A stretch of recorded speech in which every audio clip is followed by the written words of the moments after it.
I'm Jessica Dinda, and my husband and I own Crush Fed Wine Bar. This started as, I would say, a passion project because we were both wine lovers, and we realized we could do this, and we could do it on our own terms, the way we want to do it. It's when you realize that this is not just a bottle of wine, this is somebody's livelihood. Somebody put their heart and soul into this bottle, and then you get to reap the benefit of it, and in a lovely, warm setting that allows you to just chill out from your day. I became a CityCast neighbor because I feel like it's something that was missing in my life, honestly. I have a personal rule. No matter where I am in the world, if there's an artist that's doing something, if there's a musician that's doing something, and you have sparked my interest to stop and listen to you, I'm going to put money in your jar. I felt the same way about CityCast. I'm reading your emails every day. I am getting so much from them. I want to be part of this community that helps keep that going, because I can't be the only one that is using this information, and that's why I joined. I think Crush Fed and CityCast have a lot of the same goals, which are a place to come together. In a city, Las Vegas, where the tourism is one thing, right? But as a community, we're just kind of trying to come together. So how do you find those people that have the same ideas, that have the same likes, that want to do some of the same things? That's why Crush Fed does classes, right? That's why we have events, so you can come and meet other like-minded people. But I also see CityCast doing that by sharing, hey, we're bringing everybody together who believes in this thing that we're doing. Go and meet friends and make community. If anything that I've said today has resonated with you, know that you're not alone. Honestly, there's a lot of us out there looking for community. Head over to membership.citycast.fm and join me being a neighbor for CityCast Las Vegas. And join me at Crush Fed, because I look forward to meeting you. December's in full swing, and we are here for you with the Friday News Roundup. Today on CityCast Las Vegas, I'm here with Nevada Independent Opinions editor Andrew Corrali and my co-host David Figler, and we're discussing parking in the Arts District, everybody's favorite, the Michelin Guide coming back to Las Vegas, and the first annual Taco Bell Ultra Marathon. It's Friday, December 12th. I'm Sarah Lohman, and here's what Las Vegas is talking about.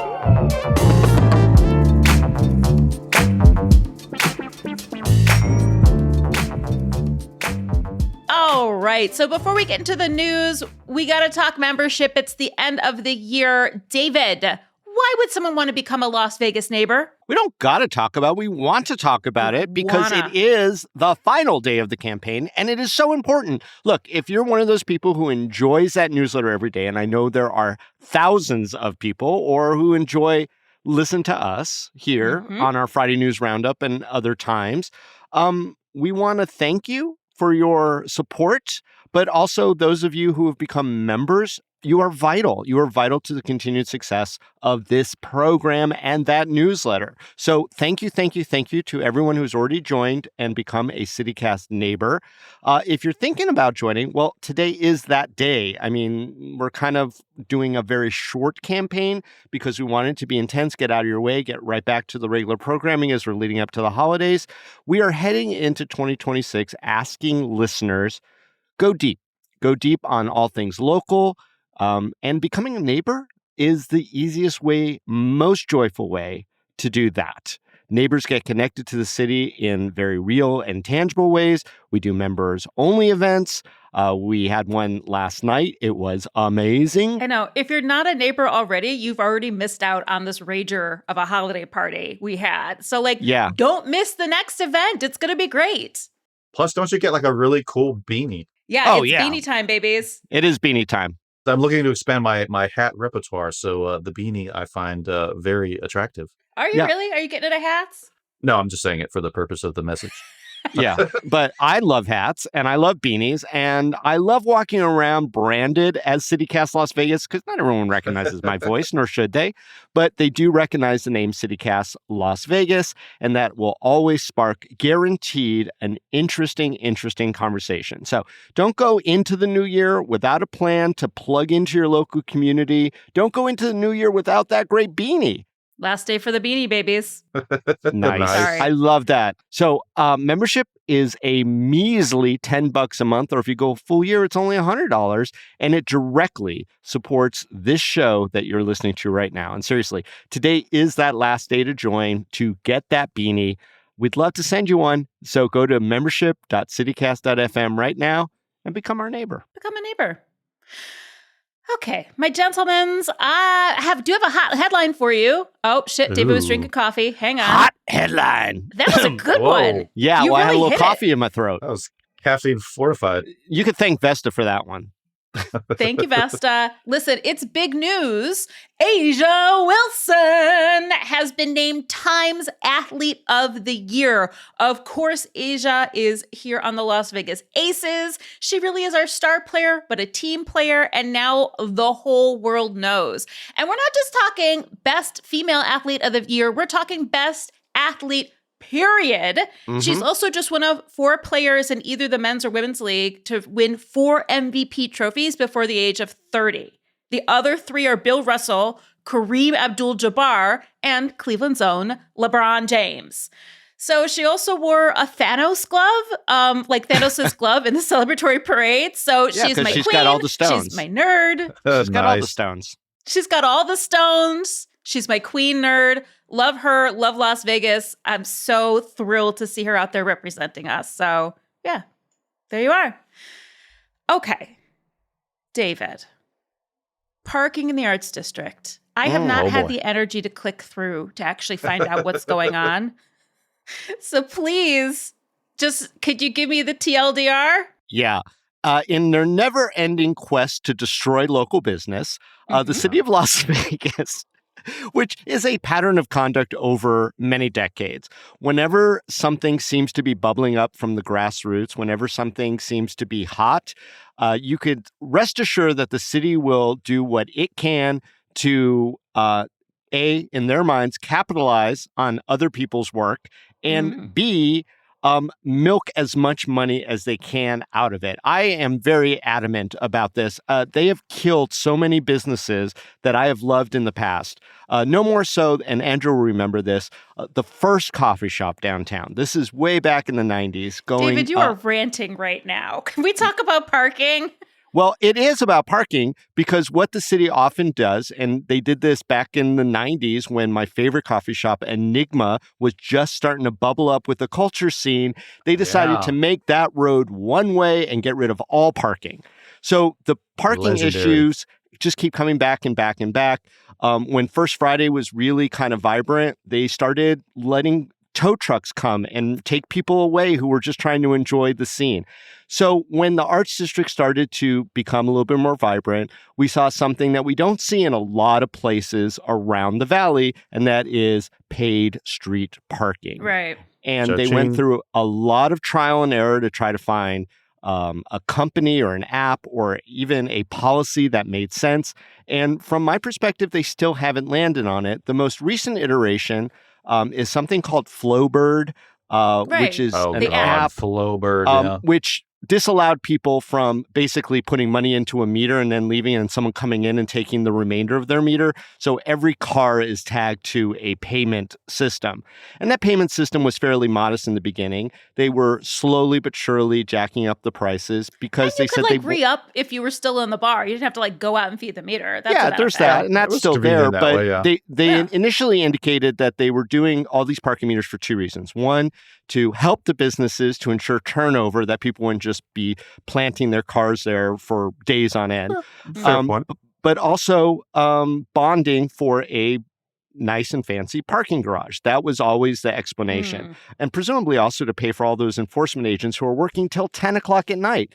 So long story short, the TLDR, as you requested, is that parking goes from 8 a.m. till 10 p.m. Monday through Sunday, 7 days a week. They don't take off Sundays. They don't take off holidays like other places. And people are constantly getting these $25 tickets. So it's just encroaching. They announced another fee hike on some of the parking spots, and especially directly in the Arts District. Now, you don't have the option of little 20-minute segments like you did in the beginning. You have to go for an hour and a half for startsies. God. So then The best free parking lot in all of Las Vegas that everyone in the downtown area loved and cherished, which is the big empty, which was unpaved lot over by the Arts Factory, just a little bit north of there. Oh, right. Suddenly and overnight became a private paid lot.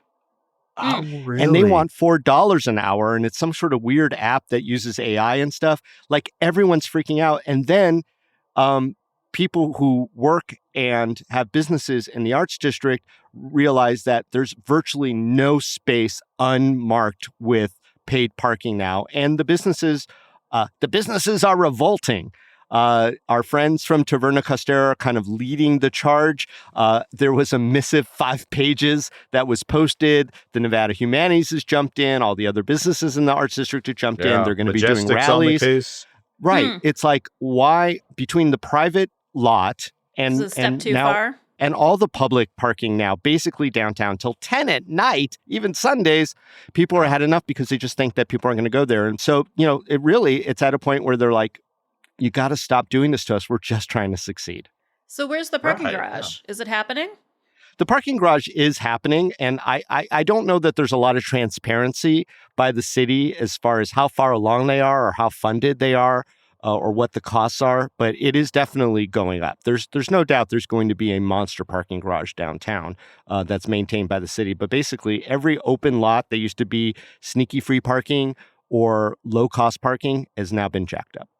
Jeez. And I think the fact that you point out that there's this pushback among the owners and the operators who are, who were thriving in the Arts District just reflects like how what a one-way street this was, to use an unfortunate metaphor, in terms of communication. And that doesn't seem to me like there were any meetings with community stakeholders to figure out what might be the best process. I mean, were there? I didn't see any. There weren't. Yeah, there weren't.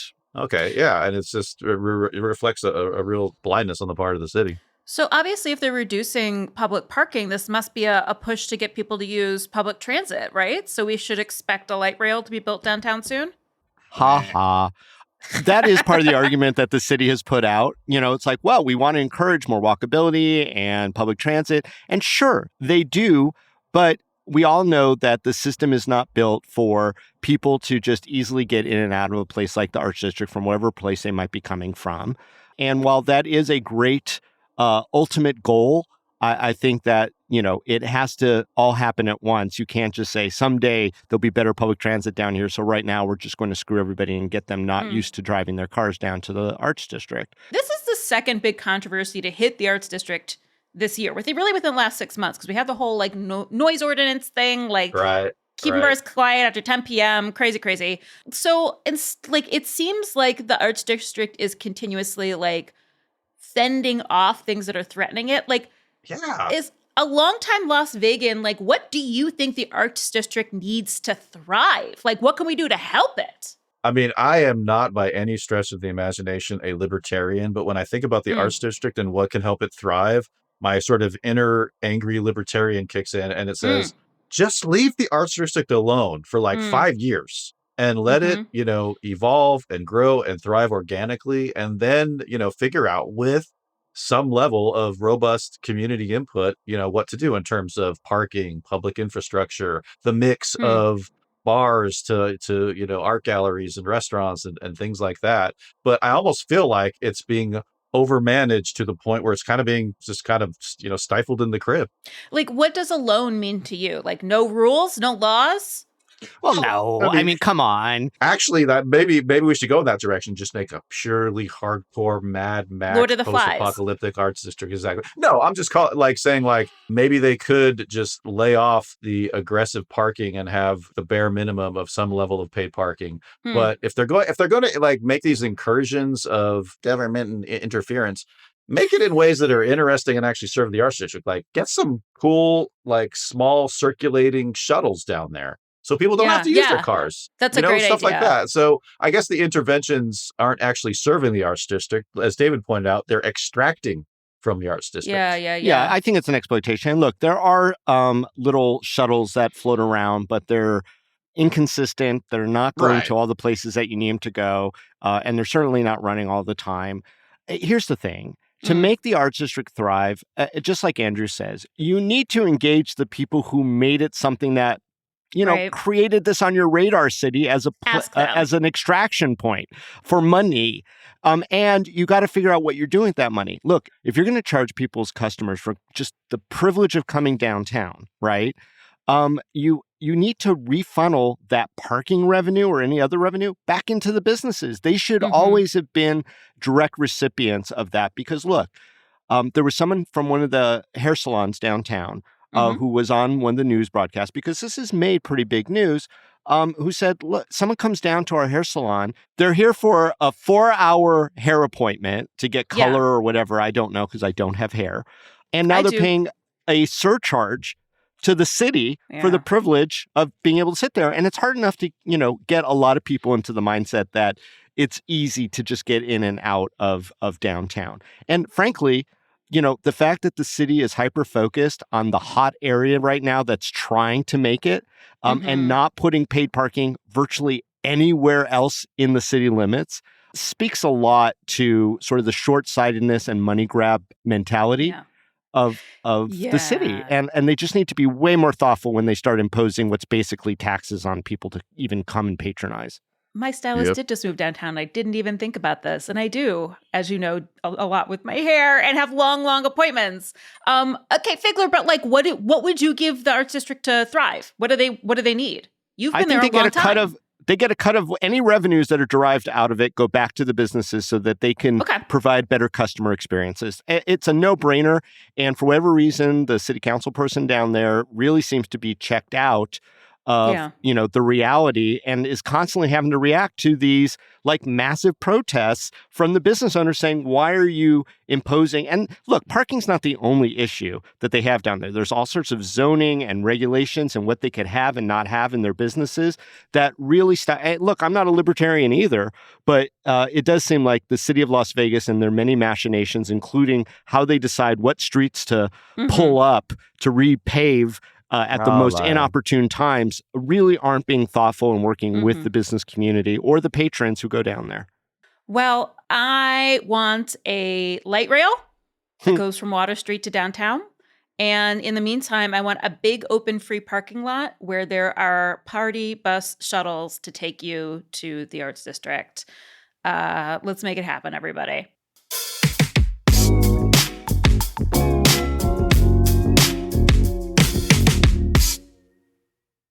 Well, it seems like crunch time comes earlier and earlier for holiday gift giving. So many options out there, but you also want something that's going to be personal. I like Aura frames for that. So Aura frames are a shared digital format. They come in these beautiful frames, packaged in premium gift boxes. When you send one to someone, there's no price tag on it. And immediately, with an easy mobile app, you start uploading the photos that you want to share with your family. You can't wrap togetherness, but you can frame it. And for a limited time, save on the perfect gift by visiting auraframes.com to get $35 off Aura's best-selling Carver matte frames, which have been named #1 by Wirecutter by using the promo code CityCast at checkout. That's auraframes.com, promo code CityCast. This deal is exclusive to listeners, and those frames do sell out fast, so order yours now to get it in time for the holidays. Support this show by mentioning us at checkout. Terms and conditions apply. This episode is sponsored by Babbel. The idea of learning a new language can be scary. I felt overwhelmed by that. I bet you have too. I'm CityCast CEO David Plotz, and studies show that up to 90% of people trying to learn a new language give up. 90%. Fortunately, Babbel's built so it's really easy to get started and really easy to stick with it. They understand that people learn differently. So maybe you can dive into a podcast on Babbel when you don't feel like a quick lesson, or you can speak out loud to get practice in, or you can explore courses based on specific topics and even create your own customized review lists, all within the Babbel app.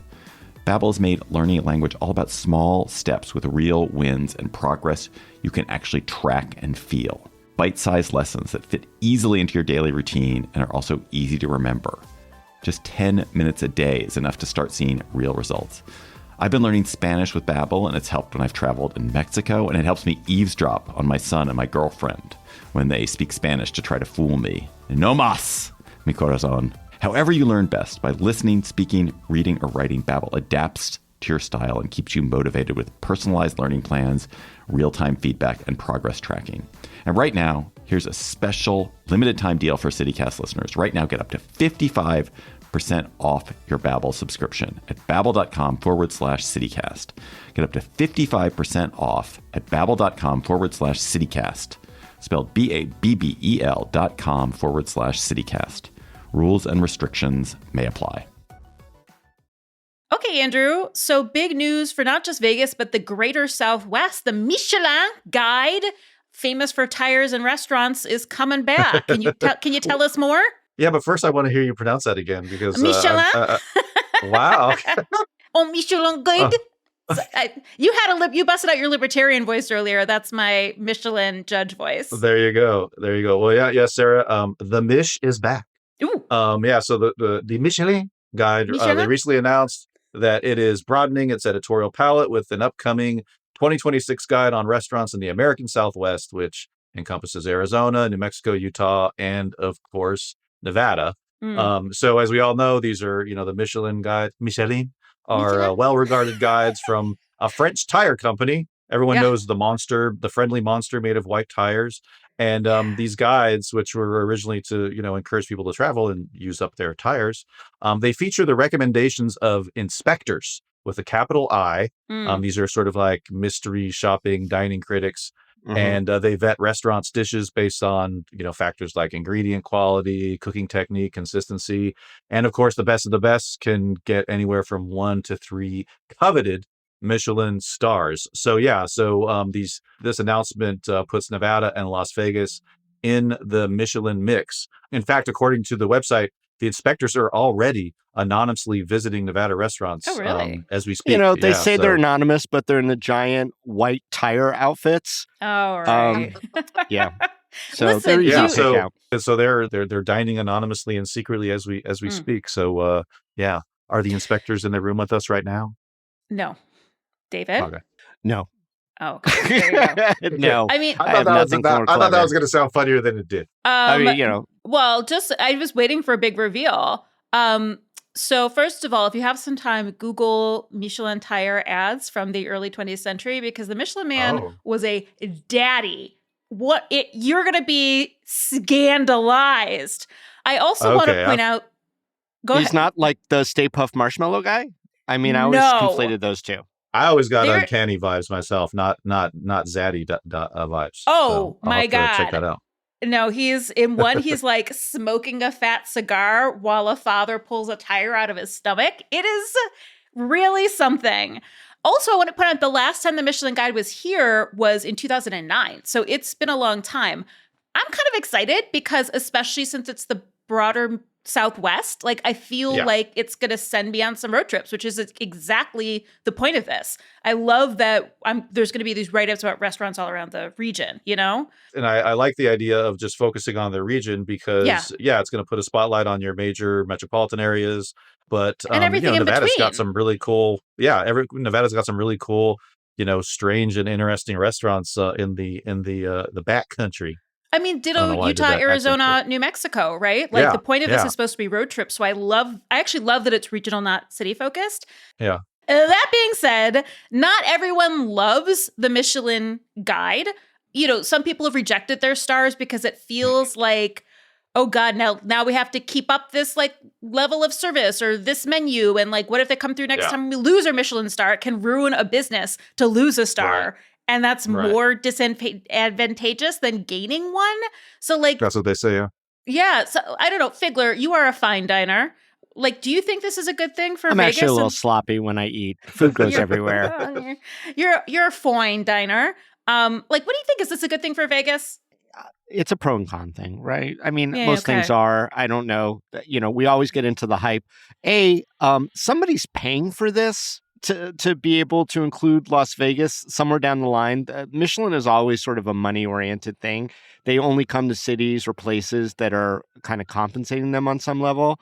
Oh, I didn't even know that. That's interesting. Yeah, I bet it's LVCVA. So somebody's giving them some dough. So there is possibly an inherent corruption in all this. That said, it's nice when any light is shown upon like some of the great things that people are doing here in our community. And I love when they get that sort of recognition and support. And if it means more business, more covers on a night, that's fantastic. On the other hand, like all the reasons that you just listed there, who wants to deal with like some rando star that has an oversized importance? And if you lose it, then everyone's like, well, they jumped the shark. They're done. They're over. Right. Like, you know, and that could be devastating to someone who's just like steady Eddie all along that we all know is a local favorite. And to your point, in my readings about the Michelin star, controversy is a lot of chefs almost resent the star because they feel like it steals from them the freedom to make mistakes, the freedom to be creative, the freedom to experiment, knowing that an anonymous capital I inspector, might be, sort of looking over your shoulder, and it sort of undermines, the sort of creative expression of culinary passion. So, it's an interesting dynamic. Or the tourist showing up and being like, this doesn't deserve a Michelin star, like that kind of there's that. But there's a flip side of that too. And it's like, Vegas, we're very upset always when we're overlooked for all the culinary treats that we do know exist here, especially when like chefs who are working at fancy celebrity name places that get overshadowed by the name on the billboard come out into the community and open up their own space, doing their own thing. Like we totally feel overlooked as a city too often. So, does a Michelin star destination place give maybe the entire culinary scene in Vegas a little bit of a boost? I would argue it does on some level, but I think when you get down to the micro level, it does get a little more problematic. Okay, so Figler, if you were to pass out the Figler star, the Figlet star, what restaurant or local establishment would get it? My first pick is going to be Aroma, Latin Cucina. Yeah, down in my neighborhood. Okay. Good choice. Yeah. Good choice. Chef Steve Kessler and his small but mighty band of restaurant workers always bring it.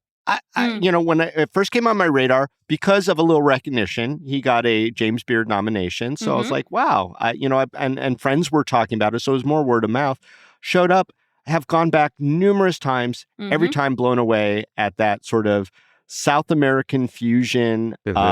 Every dish is a winner. And doing it in such a small space in such a nondescript strip mall is just so Vegas Valley. Yeah. Even though it's in Henderson, technically Green Valley. But so they would get my I don't know, Figlerian?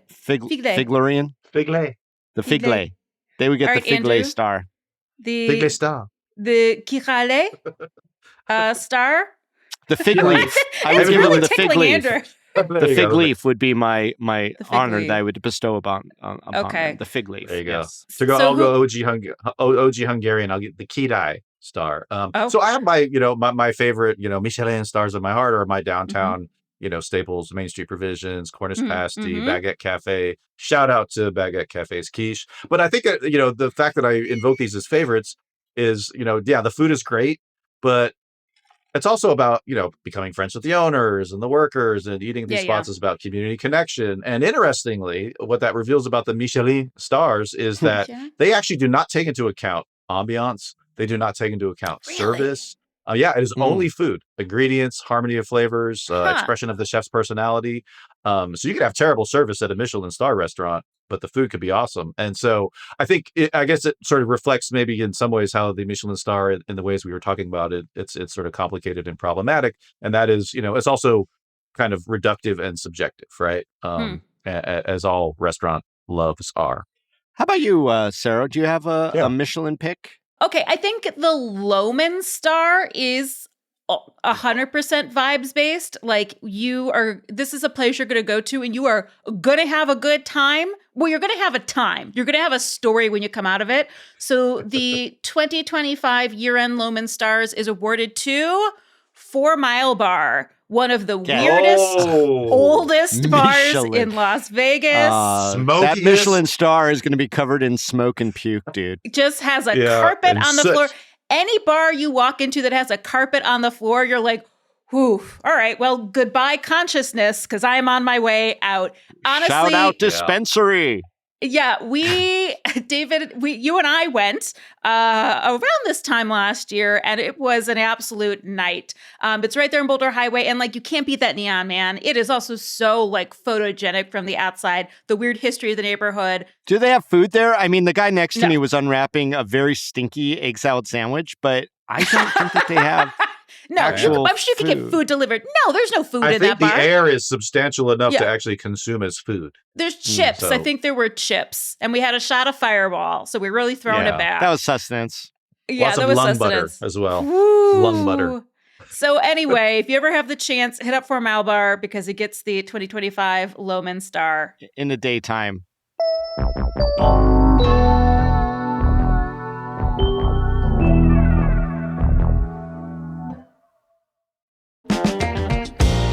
David Figler here. I don't think it comes as a surprise to anyone that I love Las Vegas, and I never feel more connected to it than when I'm out and about and someone comes up to me saying they heard about a topic on CityCast Las Vegas, and they not only want to talk about it, but they take my mind in new directions.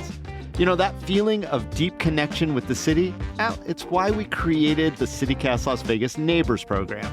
CityCast Las Vegas Neighbors, it's a way to support this podcast and keep it going. But it's also a way of getting more out of the city that you love. When you're a CityCast Las Vegas neighbor, you get an early look at events coming up around town. You get to shout out local nonprofits or businesses that you love on the pod. And you get to join us for members-only experiences around the city, like our upcoming members-only happy hour at Crush Pad Wine Bar. You know, it's technically sold out, but we did save a few seats for new members if you join now. Membership is a way of making local your top priority, but also connecting with other like-minded locals. You join CityCast Las Vegas Neighbors program by simply going to membership.citycast.fm. That's membership.citycast.fm. And if you join now, you'll get a CityCast Las Vegas beanie as a thank you. Okay, friends. Speaking of destinations, and food. This weekend, destinations and foodie destinations, this weekend marks the first, hopefully annual, Taco Bell Ultra Marathon. Ultra. Now, of course, an ultra marathon is any marathon that is over the standard marathon length of 26.2 miles. This one is 30, so it's just a little tinch over. Oh, yeah, real? Andrew. I have known some ultra marathon. Andrew had a face on. You can't see. We're not on video.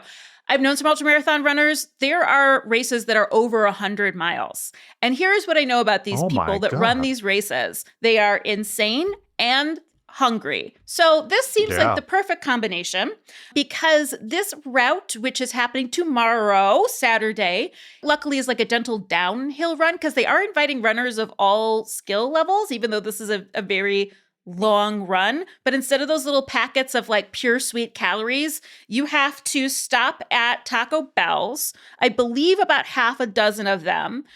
You must get an item at each Taco Bell. The choices must include a Crunchwrap Supreme, a Burrito Supreme, and Nachos Bel Grande. Other than that, it's open. You have to save your receipts to prove that you did it for a shot at the grand prize, for a shot at winning. There's also some bonus things. You can add Diablo sauce to all your food, although I don't know what that gets you. There's no bonus points. Also, drinking 2 liters of Baja Blast over the course of the day, like in your Camelback, I assume, is also encouraged. So are costumes, by the way.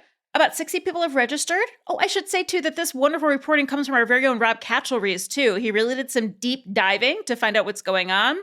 And I found out that it's going to end at my local Henderson Taco Bell on Lake Mead Parkway. So there's a little part of me that's like, should I go to the finish line? Anyway, there's a 15-minute penalty on your final time if you threw up. And the winner gets a golden taco. Yeah, and dysentery. Initial reactions? I mean, I wonder if you get a branded adult diaper to better your chances of making it to the end. There's no penalty for Taco diarrhea. Bell Run. I just want to call it Taco Bell Runs. Taco Bell Runs. The first I mean, annual. Taco Bell doesn't get as much like universal hate as, let's say, the Arby's. People love it.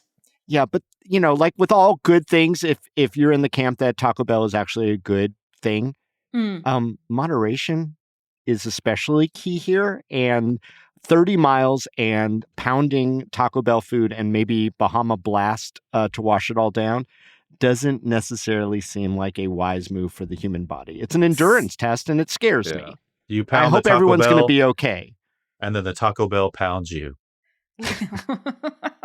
Listen, these are people, I mean, I don't know, again, all race levels, but extreme athletes. They're extreme athletes. Ultra marathon runners are not moderation people. They're like, let's run 100 miles. So it does seem like I'm both appalled and I'm just like, yeah, that seems very much up the alley of the people I know. The question is, what other ultra runs should exist in Las Vegas? I will also accept crawls. So what should we walk/run to between in Las Vegas? My ultra run, which I have actually completed, is dashing through my shopping list at the Smiths on Sahara in Maryland without getting a fentanyl contact high. Come on. Wow. Classist. Welcome to the podcast where people call people classists as an insult. What's your record time, Andrew? Oh, God, I would say 17 minutes. That's a full good, shopping though. list. Yeah, holding my breath. All right, so we've got our grocery store dash. Is that what that show was called? Do you remember it? Midday time? Oh, now there's also guys' grocery shopping games, dash, too. shopping spree or something. Yeah, something like that. Okay, Figler. What is your non-classist one, Figler? Yeah. Well, I was going to say a run of classic gaming devices that are still up. So you go from you do the Sigma Derby over at the D, and then you have to run to Slots of Fun, Sarah and I's favorite, to go pull on an old handle with a $1 coin that makes your hand dirty. And you just keep going. $1.50 hot dog. Yeah. And and all along the way, you have to eat like a hot dog, because all these places seem to also have hot dogs. So the D has hot dogs downstairs. Slots of Fun, obviously. So yeah, there's probably some others I'm not remembering. But you wind up somewhere on Boulder Highway. At the end of that, you wind up at 4 Mile somehow. They've got modern slot machines, but definitely the Pinball Hall of Fame. They've got some great classic games. Yeah. That's where you end up, at the Pinball Hall of Fame. Yeah. Perfect. Love it. Great run. Ultra run. Mine is very sweet. I think we should run between all of our famous tortoises. Like you start at the Henderson Bird Viewing Sanctuary with Tito. I think that's that tortoise's name. And you end up like at Red Rock with their tortoise sanctuaries. Like you just spend a day watching tortoises and watching them like slowly eat flowers. It's really nice. Take a little time out with your ultra run. There you go. Stop and smell the flowers being eaten by a tortoise. Yeah. So now it's time to crunch wrap this episode. 7-layer episode. Now I'm just getting mad about Taco it. Bell.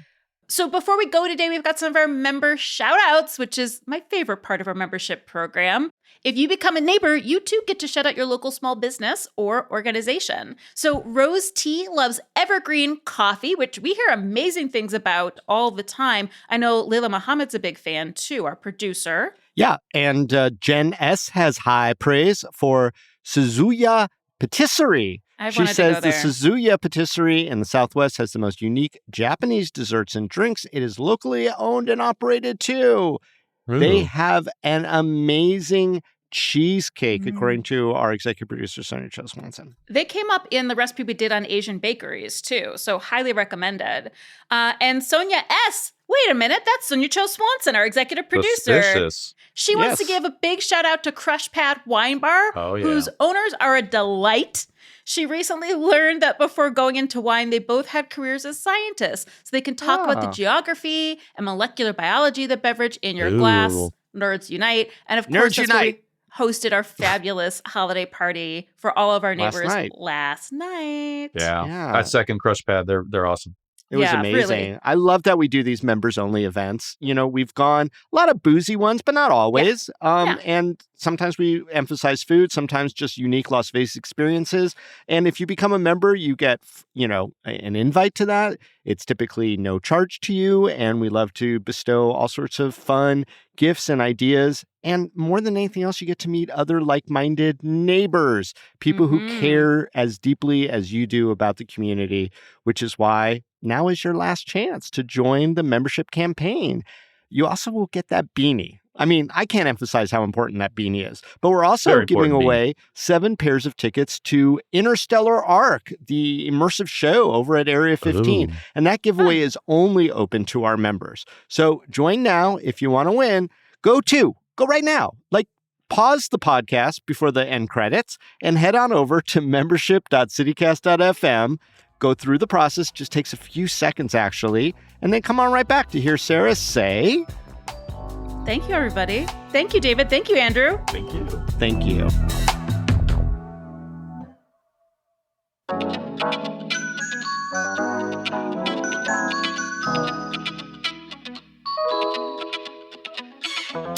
And that's all for today here on CityCast Las Vegas. Our executive producer is Sonia Toe Swanson. Our producer is Layla Muhammad. Our roving producer this week was Zoe Culkin. Our newsletter editor is Rob Katchel-Reese. Our roving newsletter editor was Natalia Aldana. And our hosts are David Bigler and me, Sarah Lohman. Music is by OG Moose, Epidemic Sound, and all the kimonos. We record this show on the traditional homelands of the Nawuvi, the Southern Paiute people. And if you enjoyed this show, share it with a friend. You can rate our show and leave us a review. That helps us too. And don't forget to subscribe to our morning newsletter, Hey Las Vegas.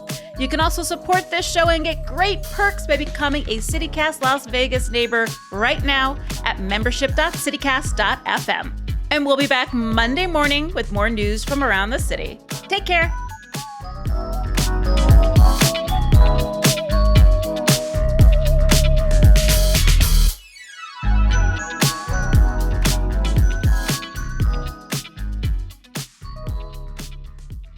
Andrew, have you ever gone by Andy or Drew in your life? No. I only let sweet grandmas call me Andy and never Drew. So that's nice.